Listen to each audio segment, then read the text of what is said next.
और अब रुख करते हैं हमारे खास कार्यक्रम रिपोर्टर्स लाइव का, और इसी की शुरुआत वाराणसी से सचिन पांडे हमारे सहयोगी हमारे साथ सीधे लाइव जुड़े हुए हैं, उन्हीं के साथ करते हैं। सचिन, वाराणसी की अगर हम बात करें तो अब से कुछ ही देर में फैसला आएगा, क्या कुछ अभी माहौल देख पा रहे हैं, किस तरह की तस्वीरें हैं, अगर आप मौके पर मौजूद हैं तो? बिल्कुल मनीषा, बता दूं, मैं आपने मौके की अगर बात की तो कुछ दूर पे हूं मैं, लेकिन मैं आपको बता दूं माहौल की अगर मैं बात करूं ज्ञानवापी मामले की तो माहौल एकदम शांतिपूर्ण है, जिसमें अभी कुछ ही देर के बाद फैसला आने वाला है। तो उसका इंतजार हर किसी को, चाहे मुस्लिम पक्ष हो चाहे हिंदू पक्ष हो, बराबर लोगों ने अपनी अपनी हिंदू पक्ष या मुस्लिम पक्ष जो भी है बराबर दलील दी। आज उसका जजमेंट आने वाला है, आज उसका फैसला आने वाला है, ऐसा माना जा रहा है। और बता दें कि माहौल, क्योंकि माहौल जो है वो शांतिपूर्ण, वाराणसी पुलिस कमिश्नरेट ने पूरा का पूरा अपनी पैनी नजर रखते हुए पूरा का पूरा यहाँ पर माहौल को शांतिपूर्ण रखा हुआ है मनीषा। लेकिन अगर हम पुलिस प्रशासन की तैयारियों की बात करें, उनकी व्यवस्थाओं की बात करें, तो किस तरह की व्यवस्थाएं हैं पुलिस प्रशासन की तरफ से, क्योंकि बेहद ही संवेदनशील ये मुद्दा है जिस पर आज सुनवाई होनी है, फैसला होगा। ऐसे में सुरक्षा व्यवस्था के कितने इंतजाम आप जमीनी स्तर पर देख पा रहे हैं सचिन? बिल्कुल, मैं आपको बता दूं, जमीनी स्तर पे मैं हूं, ग्राउंड रिपोर्टिंग पे हूं मैं, तो मैं आपको बता दूं कि जो पुलिस प्रशासन ने यहाँ पे अपनी जो तैयारी कर रखी है ज्ञानवापी मामले को देखते हुए, हर एक जगह पे पुलिस चप्पे चप्पे पे लगा रखी है कि कोई भी ऐसी अभद्रता ना हो, कोई भी ऐसी अशांतिपूर्ण घटना ना हो, क्योंकि ये फैसला बहुत पुराना और बहुत अहम फैसला है ज्ञानवापी मस्जिद का, क्योंकि इसी का इंतजार हर किसी को है। वाराणसी को नहीं, पूरे देश को है।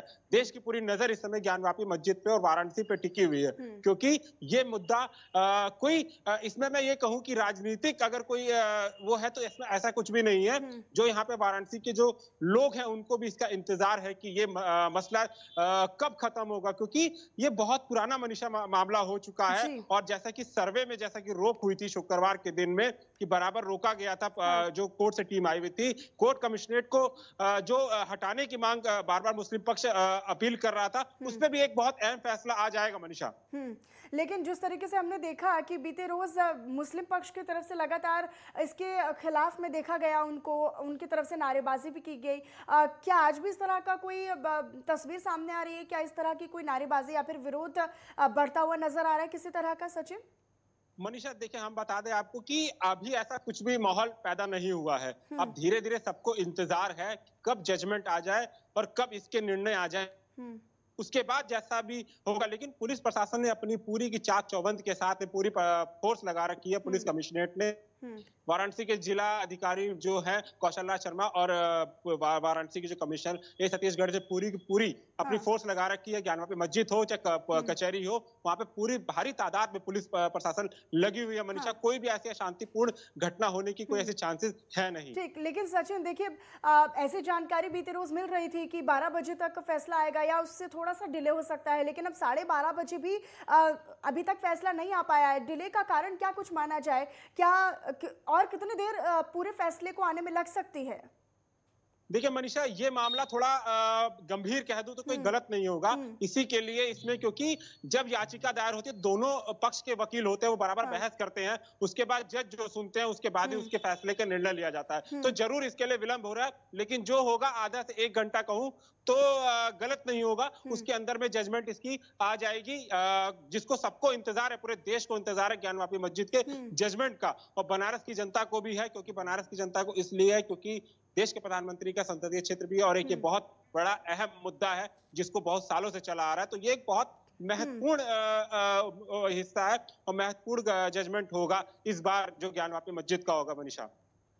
ठीक सचिन, आप बने रहिएगा। एक बार फिर से रुख करूंगी आपका। हमारे संवाददाता जम्मू कश्मीर से अजहर हुसैन हमारे साथ लाइव जुड़े हुए हैं, सो ज़्यादा जानकारी और अपडेट हमें देंगे। क्या कुछ आज खबरों के लिहाज से पूरे राज्य में खास रहेगा? अजहर, अगर हम जम्मू कश्मीर की बात करें तो आज राज्य में खबरों के लिहाज से क्या कुछ महत्वपूर्ण और क्या कुछ बड़ा रहेगा? किन तमाम बड़ी खबरों पर आज नेटवर्क 10 की नजर लगातार बनी रहेगी? जी मनीषा, अगर हम पूरे जम्मू और कश्मीर की बात करें, जो सबसे बड़ी और महत्वपूर्ण खबर वो यह है कि ट्रैफिक मैनेजमेंट के हवाले से, चाहे हम मेन सिटी की बात करें, चाहे हम साउथ या नॉर्थ की बात करें, हर कहीं पे हर किसी जगह जो है ट्रैफिक के हवाले से काफी मैस नजर आ रहा है। तो इस हवाले से जो है traffic department Jammu and Kashmir की तरफ से एक बड़ा फैसला आ गया कि वो ये है कि मेन श्रीनगर सिटी में जो है तकरीबन 200 से ज्यादा जो कैमरा है, सीसी कैमरा, वो नस्ब किए जाएंगे। इस हवाले से एक तो निगरानी रहेगी पूरे व्हीकल्स पे, रोड्स पे, पूरी व्हीकल्स पे निगरानी रहेगी। दूसरी ये बात कि उस हवाले से जो है ई चालानिंग अब स्टार्ट होगी, यानी ऑनलाइन जो है सारा चालान जो सिस्टम है वो ऑनलाइन होगा। तो इस हवाले से जो ट्रैफिक कहीं ना कहीं देखा जाता है कि ट्रैफिक मैनेजमेंट में कहीं ना कहीं बेहतरी देखने को आने वाले समय में देखने को मिलेगी। और दूसरा ये कि यहाँ पे एक दूसरा ऑर्डर भी ट्रैफिक डिपार्टमेंट की तरफ से इजरा किया गया, वो हाई सिक्योरिटी नंबर प्लेट के हवाले से। अब ये जरूरी बन गया है कि हर कोई वाहन चालक जो है उसको हाई सिक्योरिटी नंबर प्लेट लगाना जरूरी है। तो ये दूसरा जो है बड़ा जो ऑर्डर है वो ट्रैफिक डिपार्टमेंट की तरफ से इजरा किया गया है और इस पे जल्द से जल्द वो कार्रवाई की जाएगी। दूसरी खबर की हम अगर बात करें वो इनकाउंटर के हवाले से, जिस तरीके से कल बांडीपोरा इलाके, नॉर्थ कश्मीर बांडीपोरा इलाके के जो जंगल एरिया में है वहां पे इनकाउंटर पेश आया था, जिसके पेश नजर जो पुलिस ने बताया कि वहां पे एक ग्रुप था और फायरिंग स्टार्ट हो गई। तो दिन के तकरीबन 4 बजे तक वो फायरिंग स्टार्ट हो गई। तो 4 बजे के बाद फिर वहां पे जो है साइलेंस छा गई, जिसके बाद में सिक्योरिटी फोर्स ने एक बार फिर जो है सर्च ऑपरेशन शुरू किया। तो उसके बाद में वहां पे एक मिलिटेंट की लाश बरामद की गई, जिसके तहवील में एक 47 और कुछ गोला बारूद भी वहां से जब्त किया गया। तो पुलिस के मुताबिक जो ये ग्रुप था, ये एक ग्रुप था जो एलओसी क्रॉस कर रहा था। ये एक बंदा जो है उनका ही एक साथी था और इस तरीके से उन्होंने एक वहां पे एक बड़ा इनकाउंटर पेश किया। दूसरा इनकाउंटर जो था वो साउथ कश्मीर बीजबिहारा में था। हालांकि उस इनकाउंटर में वो मिलिटेंट जो है वहां से फरार हो गए, लेकिन उनके बड़े पैमाने पे जो है तलाशी कार्रवाई शुरू की गई है। अगर हम तीसरे खबर की ओर की बात करें वो मौसम के हवाले से, मौसम अगले 24 घंटे तक जो है यहाँ पे सामान्य रहने का जो है मेट डिपार्टमेंट की तरफ से किया गया और अगले कुछ हफ्ते तक जो है मौसम खुश्क रहने का इम्कान है। जी मनीषा, ये 4 खबरें जो है पूरे जम्मू कश्मीर से सामने आ रही है अभी। और अगर हम कोविड के मामलों की अगर बात करते हैं तो राज्य में किस तरह के आंकड़े हैं, किस तरीके से जो बीते 24 घंटे में क्या कुछ आंकड़े कोरोना के रहे हैं? जी मनीषा, अगर हम कोविड-19 के हवाले से बात करें तो इस हवाले से जो मैंने पहले ही बताया था कि हेल्थ डिपार्टमेंट ने पूरा कंट्रोल किया हुआ है और कोविड-19 के बहुत कम केसेस आ रहे हैं। अगर हम कल दिन की बात करें 7 केसेस जो है सामने आए हैं, जो कि ना के बराबर है। इस हवाले से कोविड-19 पे जो है पूरा कंट्रोल है। दूसरा ये कि आज जो है नर्सेस डे मनाया जा रहा है और इस हवाले से जम्मू कश्मीर की अगर हम बात करें तो नर्सेस के हवाले से तकरीबन 2000 से जायद जो है पोस्ट खाली पड़ी हैं, जिसकी वजह से यहाँ पे जो है आम बीमारों को भी काफी मुश्किलातों का सामना करना पड़ता है। लोगों ने इस हवाले से जो है गवर्नर इंतजामिया से यूटी इंतजामिया से ये अपील किया है कि इन खाली असामियों को जो है जल्द से जल्द पूरा किया जाए। जी मनीषा। ठीक है सर, आप बने रहिएगा। सचिन, आप भी बने रहिएगा। ब्रेक के बाद लौटेंगे जल्द। तो वक्त एक छोटे से ब्रेक का है, फौरन हाजिर होंगे।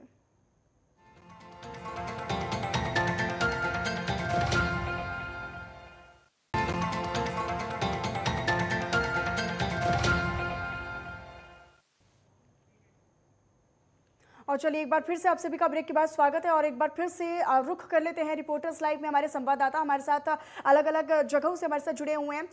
झारखंड के रांची से सूरज हमारे सहयोगी हमारे साथ जुड़ चुके हैं। सूरज, अगर हम झारखंड राज्य की बात करते हैं तो आज खबरों के लिहाज से झारखंड में क्या कुछ बड़ा और महत्वपूर्ण रहेगा? किन तमाम बड़ी खबरों पर आज नेटवर्क की नजर पूरे दिन बने रहेगी? क्या कुछ वो तमाम बड़ी खबरें हैं? देखिए, झारखंड की अगर मेन खबर की बात करें तो सिर्फ झारखंड ही नहीं बल्कि पूरे देश की निगाह है झारखंड की जो आईएएस ऑफिसर है पूजा सिंघल पर है। आपने देखा कल ईडी ने पूछताछ के बाद पूजा सिंघल को गिरफ्तार करके होटवार जेल भेज दिया था, लेकिन ईडी ने 5 दिनों का रिमांड पर पूजा सिंघल को रखा है और ईडी ने आज सुबह ही पूजा सिंघल को भारी सुरक्षा के बीच ईडी कार्यालय बुलाया और लगातार सुबह से ही पूजा सिंघल से पूछताछ की जा रही है। पूजा सिंघल के साथ साथ जो उनके पति है अभिषेक झा, उनसे भी पूछताछ की जा रही है। यानी दोनों को आमने सामने बैठाकर डिपार्टमेंट के जो अधिकारी है वो पूछताछ कर रहे हैं, क्योंकि कल जो पूछताछ हुई थी, पूछताछ के बाद ईडी के अधिकारी को सेटिस्फेक्शन नहीं हुई थी। यानी कई ऐसे सवालों का जवाब पूजा सिंघल नहीं दे पाई थी, जिसके बाद ईडी ने पूजा सिंघल को कार्यालय से गिरफ्तार करके उसे ईडी कोर्ट में पेश किया और रात में ही मेडिकल करवाने के बाद पूजा सिंघल को होटवार जेल भेज दिया। यानी कल की जो रात थी वो पूजा सिंघल की होटवार जेल में ही कटी थी और उसके बाद आज ईडी ने पुनः फिर से पूजा सिंघल को कस्टडी के बीच में होटवार जेल से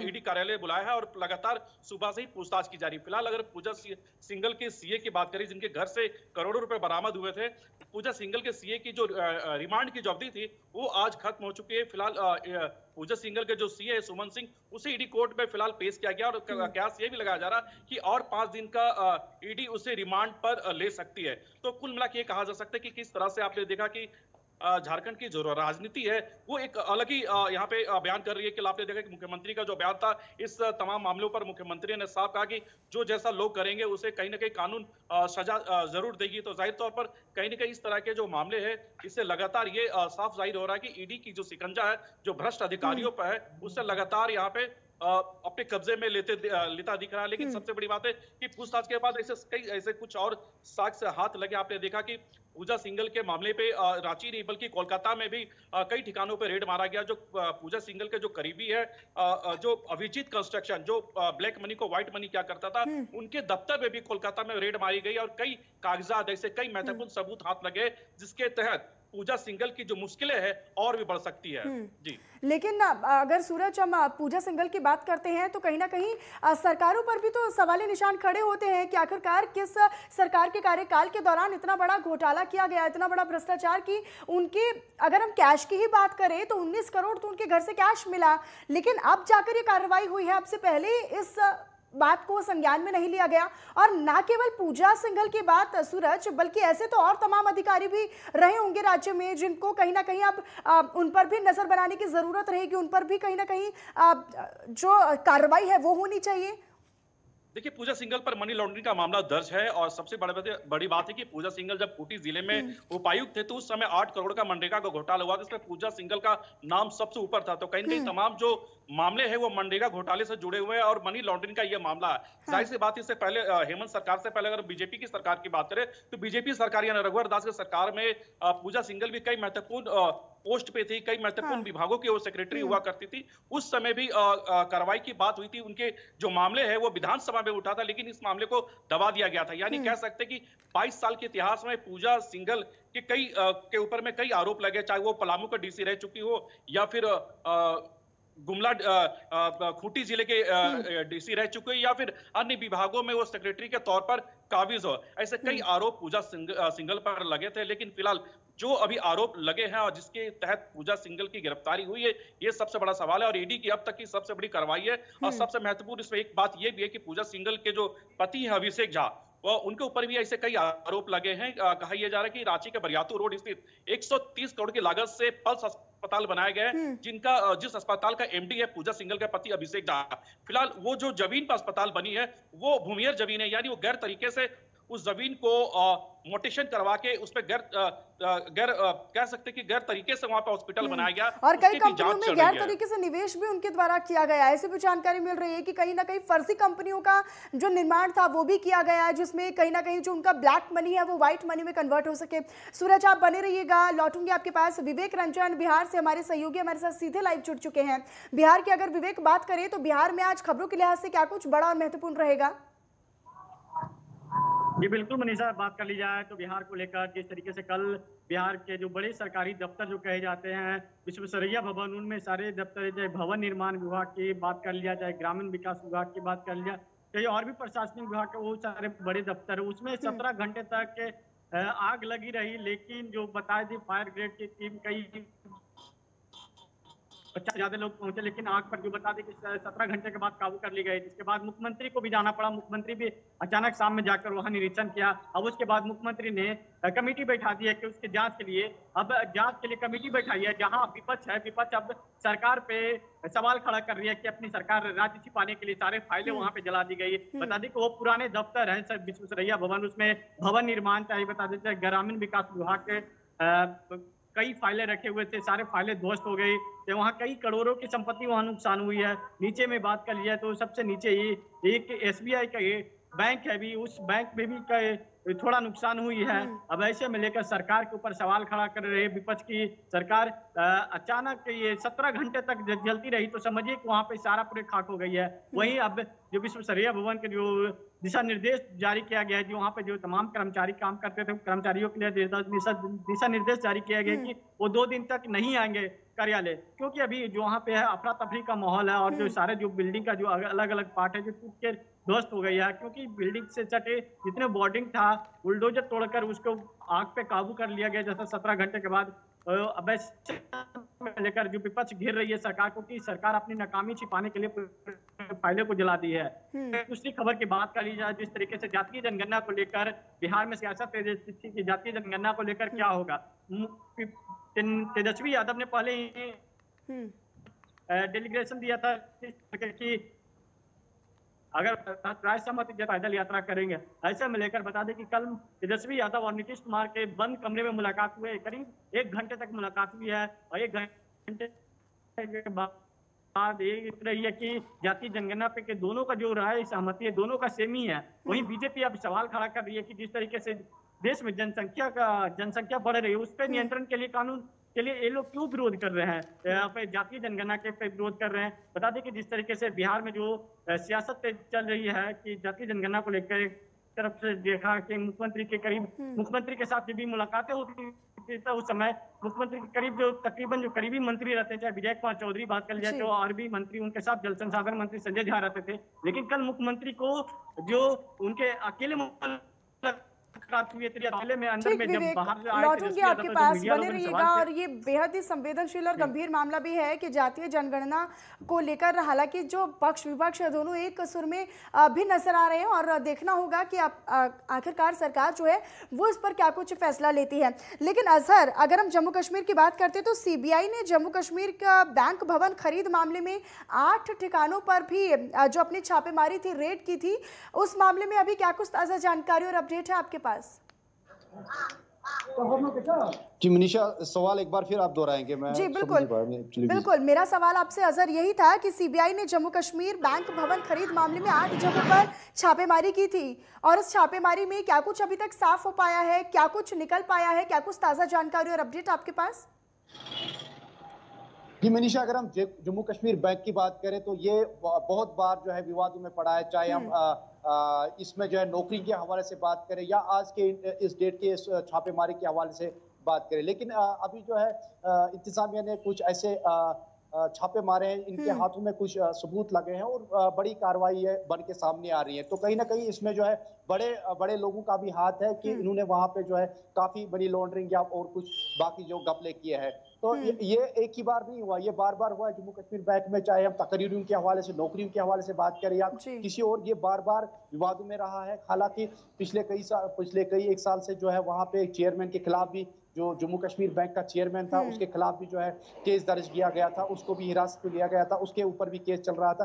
तो इस हवाले से जम्मू कश्मीर बैंक जो है बहुत बार विवादों में आ रहा है। जी मनीषा, और बिल्कुल, और कहीं ना कहीं बेहद संवेदनशील मुद्दा भी है और ये पहली बार नहीं है अजहर कि जब इस तरीके का जम्मू कश्मीर भवन बैंक जो है वो विवादों में आया, आपसे पहले भी आया है। लेकिन सवाल ये कि आखिरकार कोई कार्रवाई क्यों नहीं होती है, क्यों सरकारें चुप रहती हैं और इस पर अभी तक क्या कुछ प्रोसेस है, क्या गिरफ्तारियां हुई हैं, क्या कुछ लोगों को हिरासत में लिया गया है, क्या कुछ इस छापेमारी में साफ हो पाया है? क्योंकि विवाद बहुत पुराना है, आप भी लगातार जिक्र इस बात का कर रहे हैं। जी मनीषा, अगर हम बात करें तो पिछले हुकूमतों में, चाहे हम नेशनल कॉन्फ्रेंस की बात करें या पीडीपी की बात करें, तो बहुत बार जो है ये विवादों में आया है और काफी इस पे जो है केसेस भी चले, कोर्ट्स में भी, समाअत में भी चले। लेकिन अब की बार लग रहा है जिस तरीके से छापे पड़ रहे हैं, जिस तरीके से कार्रवाइयां हो रही है यूटी गवर्नमेंट के अंदर, गवर्नर इंतजामिया के अंदर, तो इसमें कहीं ना कहीं ये देखने वाली बात है और आने वाले समय में ये देखा जाएगा कि इसमें कौन इसमें मुलविस है और किन चीजों ने, किन अफराद ने इसमें जो गलती की है उनके खिलाफ क्या कार्रवाई की जाएगी। लेकिन तवक्का यही है ये गवर्नर इंतजामिया से कि वो जल्द से जल्द इस पे कार्रवाई अंजाम देगी। ठीक है सर, आप बने रहिएगा, लौटूंगी आपके पास। सूरज कुमार हमारे सहयोगी लगातार रांची से हमारे साथ लाइव जुड़े हुए हैं। सूरज, अगर हम मौसम की बात करें तो मौसम किस तरह का बना हुआ है? आने वाले दिनों में मौसम किस तरह का बना रहेगा? क्या गर्मी से लोगों को राहत मिलती कहीं से कहीं तक नजर आ रही है? कहीं से भी गर्मी से राहत नहीं मिल रही है। लगातार गर्मी का जो प्रकोप है, प्रचंड गर्मी कह सकते हैं, राज्य समेत राज्य कई जिलों में देखने को मिल रहा है। सुबह से ही धूप निकलने के बाद गर्मी का जो एहसास लोगों को शुरू हो जाती है और ये सिलसिला बिल्कुल शाम तक चलता है, क्योंकि अभी फिलहाल जो झारखंड की स्थिति है बिल्कुल प्रचंड गर्मी से लोग जूझ रहे हैं। लेकिन जो आसानी तूफान था, आसानी तूफान के वजह से कल रांची समेत कई जिलों में थोड़ी बूंदाबांदी हुई थी, जिससे लोगों को राहत मिली थी, लेकिन आज सुबह से लगातार मौसम में काफी गर्माहट है और लगातार ये भीषण गर्मी के चपेट में पूरे राज्यवासी है। तो कुल मिला के ये कहा जा सकता है कि झारखंड में तूफान आसानी का कोई असर नहीं है, लेकिन जो गर्मी है, गर्मी से लोग पूरी तरह से बेहाल है। पूजा, मनीषा।